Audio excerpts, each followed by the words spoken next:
Hello नमस्ते साथीहरू। आज मैले फेरि पनि 2019 मा रिलिज भएको अति नै मार्मिक South Korean movie a little प्रिन्सेसको एक्सप्लेनेसन लिएर आएको छु।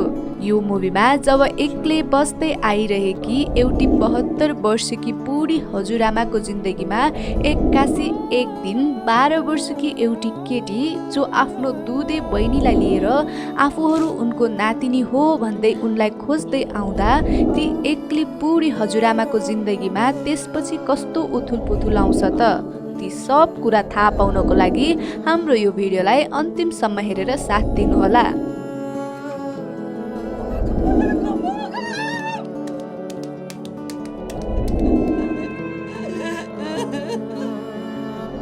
यो मुभीको सुरुवातमै हामीलाई गोङ्जु नाम गरेको 12 वर्षकी सानी बच्चीलाई देखाउँछ, जसले आफ्नो सानी बहिनी जिन्जुलाई काँधमा बोकेर लखर लखर उकालो बाटो हिँडिरहेकी हुन्छे र उसले साथमा अरू केही गरुङ्गा सामानहरू पनि समातेकी हुन्छे। अनि त्यही गाउँको एकजना केटाले भने गोङ्जुलाई एउटा घरमा ल्याएर छोडिदिन्छ र यही घर हो तिम्रो हजुरआमाको, भित्र गएर बस्दै गएर अहिले हजुरआमा बाहिर जानुभएको होला, एकछिनमा आउनुहुन्छ भनेर गोङ्जुलाई त्यही छोडेर जान्छ। त्यसपछि गोङ्जु गेट खोलेर भित्र बस्छे अनि उसको केही समयको पर्खाइपछि एकजना बुढी हजुरआमा त्यहाँ आइपुग्छिन् र ठाडै निदाइरहेकी गोङ्जुलाई आफ्नो घरमा देखेर को हो तिमी नानी, किन यहाँ निदाको भन्दै उसलाई धकधकाउँदै उठाउँछिन् र साथै गोङ्जुको हातमा केही सामानहरू देखेकोले के हो यो, तिमीले चोरेको त होइन नि, हेरौँ त एकचोटि भन्दै हजुरआमाले गोङ्जुको हातबाट त्यो सामान खोज्ने कोसिस पनि गर्छिन्। अनि गोङ्जुले नि होइन मैले चोरेको, यो मेरो नै सामान हो भन्दै हजुरआमालाई दिनै खोज्दिन र त्यही खोसाखोजमै त्यो हातमा भएको सामान तल भुइँमा बजारिन्छ र फुट्छ। वास्तवमा गोङ्जुको हातमा हेस्युन नाम लेखेको एउटा कलश पो हुँदो रहेछ र त्यो कलश फुटेको देखेर गोङ्जुले रोलाजै गरेर यो मेरो मम्मीको हो, मेरो मम्मीको नाम हेस्युन हो भन्दै सुनाउँछे। जुन नाम सुनेर बुढी हजुरआमाले आश्चर्यसँग के रे, को हो रे तिम्रो मम्मी, के हो रे उसको नाम भन्दै अचम्म पर्दै गोङ्जुलाई फेरि सोध्छिन् र गोङ्जुले हेस्युन हो मेरो मम्मीको नाम भन्छे र त्यो नाम सुनेर हजुरआमा केही बेर एक्लै एकान्तमा बसेर निकै निराश हुँदै आँखाभरि आँसु बनाउँछिन्। वास्तवमा हेस्युन ती बुढी हजुरआमाकी छोरी पो हुँदी रहेछे र हेस्युनले आफ्नी आमालाई एक्लै छोडेर गायिका बन्छु भन्ने सपना बोकेर सहर पसेकी हुँदी रहेछे र त्यसपछि उसको अहिलेसम्म पनि कुनै खबर नै आएको हुँदो रहेनछ र आज अचानक ती बुढी हजुरआमाको अगाडि आफ्नी छोरीको छोरीहरू आएका हुन्छन्, मतलब उनका नातिनीहरू आएका हुन्छन्। यहाँ आमालाई खोज्दै छोरी आउने सट्टामा हजुरआमालाई खोज्दै नातिनीहरू पो आएका हुन्छन्। त्यही नै हजुरआमाले गोङ्जु र उसकी सानी बहिनी जिन्जुलाई आफ्नो घरमै राख्छिन् र अब भने ती एक्लै बुढी हजुरआमाको जिन्दगीमा धेरै नै परिवर्तन हुन थाल्छ। पहिला उनी त्यो घरमा एक्लै बस्थिन् भने अब उनीसँग 2 जना नातिनी पनि हुन्छन्। हजुरआमाले आफ्नो जीविका चलाउनको लागि आफ्नै हातले बुनेर बनाएको केही सामानहरू बजार लगेर बेच्ने गर्थिन् र त्यतिमै उनको जीविका चलिरहेको पनि थियो। तर अब भने 2 जना नातिनीहरू थपिएका हुन्छन्, त्यसैले अब आर्थिक रूपमा पनि हजुरआमालाई निकै नै गाह्रो हुन थाल्छ। गोङ्जु भने स्कुल जान पनि थालेकी हुन्छे र स्कुलमा उसको एकजना मिल्ने साथी ओराम पनि हुन्छ। ओराम गोङ्जुसँग मिलेको देखेर क्लासका अरू केटीहरूले गोङ्जुलाई धेरै नै दुःख दिइराख्थे, तर गोङ्जु भने त्यति सहेर बस्ने केटी भने थिइन, त्यसैले उसले पनि त्यस्ता साथीहरूलाई जस्तोको त्यस्तै व्यवहार गर्थे। अनि यस्तै गरेर दिनहरू पनि बित्दै जान्छन् र समयसँगै गोङ्जु र हजुरआमाको नाता पनि प्रगाढ हुँदै गइरहेको हुन्छ। गोङ्जु, हजुरआमा र सानी नानी जिन्जु एक परिवार भएर जिन्दगी बिताइरहेका हुन्छन्। खान र लाउन दुःख भए तापनि हजुरआमाले नातिनीहरूलाई खुसीसँगै पालिरहेकी हुन्छन्। गोङ्जुले पनि हजुरआमालाई उनको काममा जति सक्दो मद्दत गर्ने गर्थे। हजुरआमाले पहिला एक्लो जिन्दगी जिएकोले अहिले माया गर्ने नातिनीहरूको सहारा पाएर निकै नै खुसी भएकी हुन्छन्। उनी पहिला घर आउँदा एक्लो हुनु पर्थ्यो, तर अहिले भने घरमा आफूलाई कुरेर बस्ने नातिनीहरू हुन्छन्। साथै पहिला एक्लै बसेर खाना खानु पर्थ्यो भने अहिले आफूसँगै बसेर खाना खाने साथी भएका हुन्छन्। त्यसैले गर्दा नि हजुरआमाको जिन्दगीमा धेरै परिवर्तन भएको हुन्छ। अनि यसरी नै हजुरआमा र नातिनीहरूको जिन्दगी चलिरहेकै थियो। र यस्तै एक दिन स्कुलमा क्लासका सबै स्टुडेन्टहरू स्पोर्ट ड्रेस लगाएर बाहिर खेल्न जान्छन्। तर गोङ्जुसँग भने स्पोर्ट ड्रेस किन्ने पैसै हुँदैन। त्यसैले ऊ स्पोर्ट क्लास नगइकन यतै क्लासरुममै बस्छे। र त्यसको केही समयपछि गोङ्जुले आफ्नो क्लासको एकजना केटीको पर्स चोरेर आफ्नो ब्यागभित्र राख्छे। र पछि त्यो केटीले मेरो पर्स हरायो भन्दै आफ्नो क्लास टिचरलाई रुँदै सुनाउँछे पनि। अनि त्यो कुरा सुन्ने बित्तिकै क्लासका अरू बच्चाहरूले गोङ्जुमाथि नै शङ्का गर्छन्, किनकि उनै क्लासमा सबैभन्दा गरिब थिए र सँगै स्पोर्ट क्लासमा पनि ऊ एक्लै क्लासरुममै बसेकी थिए। त्यसैले टिचरले कुरा गर्नको लागि नै त्यो केटीको आमा र गोङ्जुको हजुरआमालाई बोलाउँछन्। तर हजुरआमाले भने आफ्नो नातिनीलाई चोर भनेको सुनेर निकै नै रिसाउँछिन् र त्यो बच्चीको आमालाई रिसमा कपाल नै लुछिदिन्छन् र मेरो नातिनीलाई चोर भन्छेस् भन्दै कराउँछिन् पनि। अनि त्यही बीचमा ओरामले यही पर्स होइन, यो गोङ्जुले चोरेको होइन, बाहिर ग्राउन्डमा खेल्दा खेल्दै झरेको हुन सक्छ भन्दै सबैको अगाडि पर्स दिन्छ। अनि त्यसपछि त्यति कुराले नै गोङ्जु चोर होइन भन्ने साबित हुन्छ। तर पर्स भने गोङ्जुले नै चोरेकी हुन्छ। वास्तवमा ओरामले गोङ्जुको ब्यागबाट नै पर्स निकालेर उनीहरूलाई दिएको हुन्छ।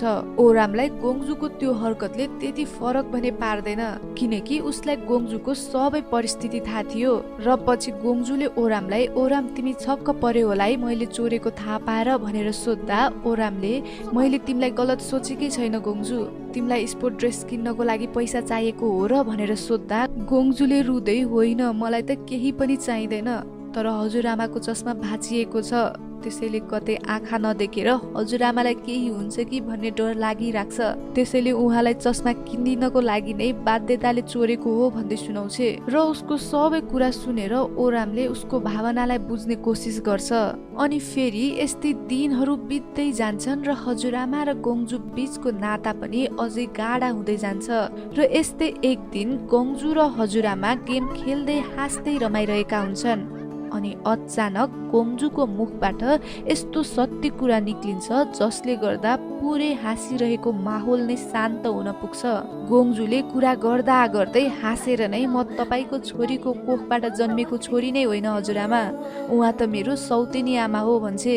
र गोङ्जुको मुखबाट त्यो कुरा सुनेर हजुरआमा त्यति साह्रो आश्चर्य भने हुँदैनन् र उल्टे गोङ्जुलाई, मलाई यो सब कुरा थाहा थियो गोङ्जु, र यो नि थाहा छ कि तिमीलाई मेरो छोरीले धेरै नै पिर्थी र उसले धेरै दुःख दियो है तिमीलाई।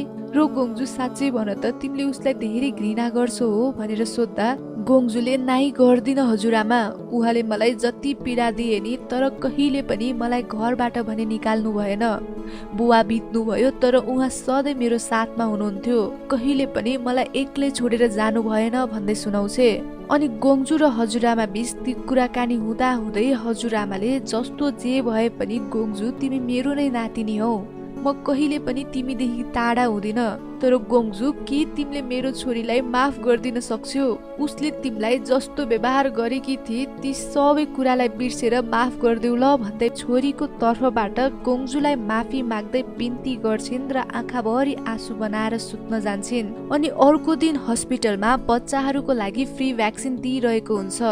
त्यसैले हजुरआमा र गोङ्जु जिन्जुलाई लिएर भ्याक्सिन लगाउन जान्छन्, जहाँ हजुरआमाको गल्तीले जिन्जु बेन्चबाट खस्छे, जसले गर्दा उसको नाकबाट रगत बग्न थाल्छ। अनि सानै जिन्जु दुखाइको कारणले रोएको रोए गर्छे र त्यही कारणले डाक्टरले जिन्जुलाई हेर्ने क्रममा उसको शरीरमा केही रातो रातो डामहरू देख्छन्, जुन बारेमा उसले आफ्नो सिनियर डाक्टरसँग पनि कन्सल्ट गर्छे, जो उसको हस्बेन्ड पनि हुन्छन्। तर उनीहरूले भने त्यो बारेमा गोङ्जु र हजुरआमालाई खासै केही कुरै गर्दैनन्। अनि फेरि त्यही बेला हस्पिटलमा अर्को के आपत पर्छ भने भर्खरै ठिक देखिए कि हजुरआमालाई खै के हुन पुग्छ।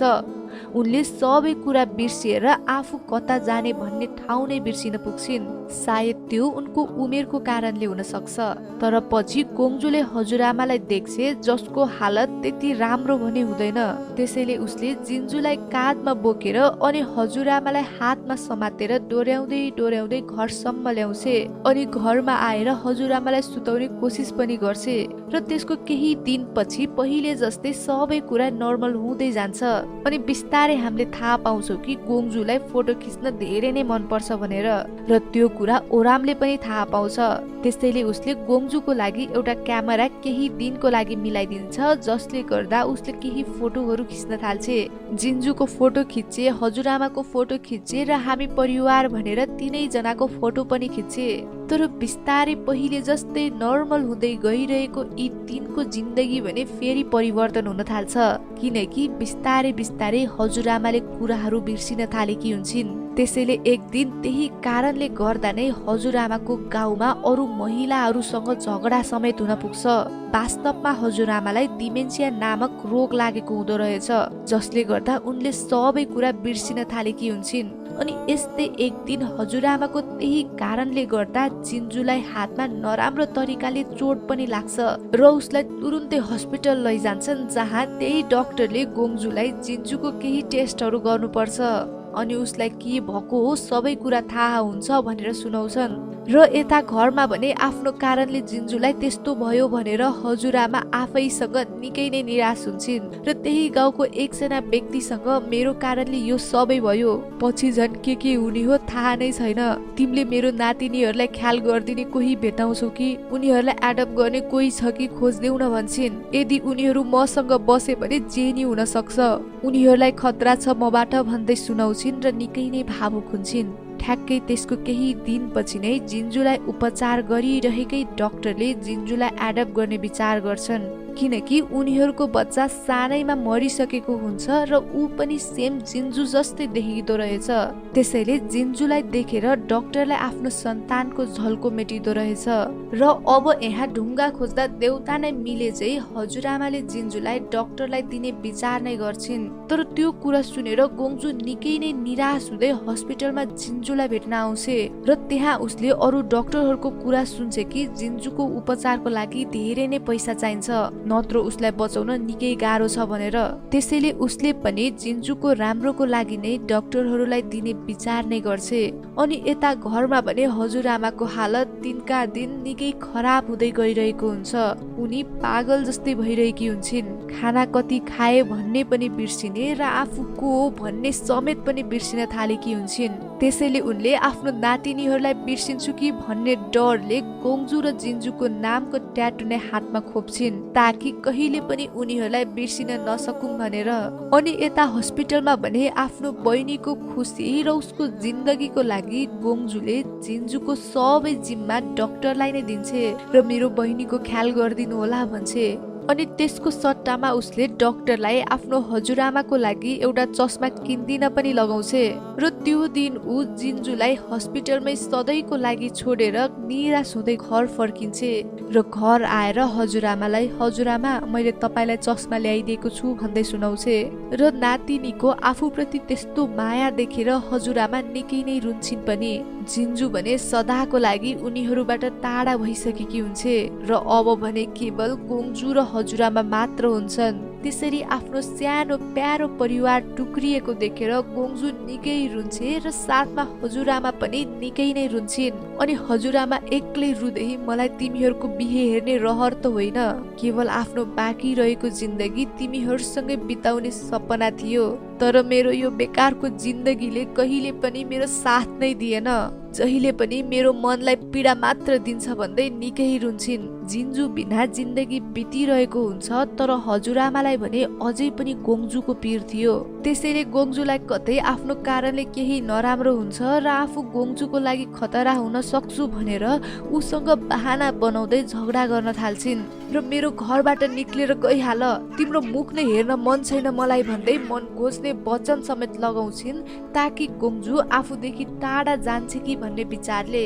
र हजुरआमाले उसको हात समेत टोकिदिन्छन्। तर गोङ्जु भने जति गर्दा नि हजुरआमालाई छोडेर जाने विचार नै गर्न सक्दिन, किनकि उसलाई थाहा थियो हजुरआमाले उसलाई निकै नै माया गर्छिन् भन्ने बारे। र जति पीडा आफूले गोङ्जुलाई दिए पनि पछि भने हजुरआमा आफै रुन्थिन् र कति दुखी होला मैले टोक्दा भन्दै आफ्नो हात समेत टोक्दै मेरो यस्तो बुढो हातमा त यति धेरै दुख्छ, उसको ती कलिला हातमा कति दुख्यो होला भन्दै आफैसँग बरबराउँदै रुन्थिन् पनि। तर पछि भने हजुरआमाले अति नै गर्न थालेपछि हजुरआमाकै खुसीको लागि ऊ पनि हजुरआमालाई छोडेर जाने विचार गर्छे र उसलाई पनि लकिली त्यही डाक्टरले नै एडप्ट गर्छ र जिन्जु र गोङ्जु एउटै घरमा भएकोले पनि हजुरआमा निकै नै खुसी हुन्छन्, किनकि दुई बहिनी एउटै घरमा हुन्छन् भनेर। अनि केही दिन डाक्टरको घरमा बसेर गोङ्जु हजुरआमालाई भेट्न आउँछे, जहाँ उसले हजुरआमालाई नुहाइदिन्छे। त्यही क्रममा हजुरआमाले गोङ्जुलाई, गोङ्जु तिमीले मलाई धेरै नै गरिसक्यौ, के अब तिमीले मलाई जान दिन्छौ? मलाई जान देऊ ल, तिमीले आफ्नो जिन्दगी अगाडि बढाऊ, मलाई जान देऊ भन्दै सुनाउँछिन्। जुन कुरा सुनेर गोङ्जु भावुक हुँदै निकै नै रुन्छे। हजुरआमा भने अब त्यो ठाउँ छोडेर आश्रममा बस्न जान लागेकी हुन्छन्, ताकि उनको कारणले कसैलाई पनि खतरा नहोस् भनेर।